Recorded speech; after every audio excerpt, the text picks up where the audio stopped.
मशहूर सरकारी वकील और लोकसभा चुनाव लड़ चुके उज्जवल निकम को एक बार फिर राज्यसभा के लिए मनोनीत किया गया है और इस बार खास बात यह है कि राष्ट्रपति द्वारा जो है इन्हें नामांकित किया गया है। सर, सबसे पहले तो बहुत बहुत शुभकामनाएं आपको, आपके परिवार को, सभी के चेहरे पर वो खुशी जो है वो झलक रही है। लेकिन आपसे थोड़ा सा इसका बैकग्राउंड और बैकड्रॉप समझ लेते हैं कि पूरी चर्चा कब शुरू हुई और किस प्रकार अब तक कहाँ पहुंची ये बात। देखिए, पूरी चर्चा बिहाइंड द कर्टन क्या हुआ मुझे पता नहीं है, लेकिन क्योंकि मैं तो लोकसभा के इलेक्शन के बाद मैं तो मेरे प्रैक्टिस में बिजी था और जैसे ही कल प्राइम मिनिस्टर साहब का फोन आया और जैसे उन्होंने कहा कि उज्जवल जी मैं मराठी में बात करूं या हिंदी में बात करूं, फिर उन्होंने मुझसे मराठी में बात की।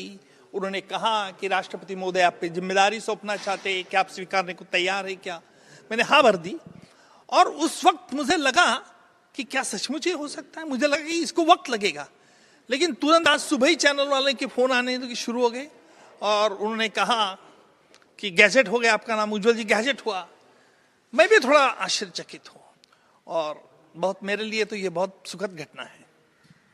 सर, 1993 से लेकर अब तक के आपका जो सफ़र रहा है, कोर्ट रूम में आप पर जनता का जो विश्वास है वो बहुत ज़्यादा है और अब जब आप राज्यसभा में महाराष्ट्र के लोगों को और इतनी सारी जनता को आप रिप्रेजेंट करेंगे, क्या कुछ आपके दिमाग में वो सारी बातें हैं जो आपको लगता है कि ये आनी चाहिए और जिसे आप उजागर भी करेंगे? अगर सीरियसली, सिंसियरली कहूँ, ऑनेस्टली कहूँ तो अभी तो मेरे दिमाग में ऐसी कोई बात नहीं है, लेकिन एक बात जरूर है कि हमारी न्याय प्रक्रिया को किस तरह से तेजी से करें।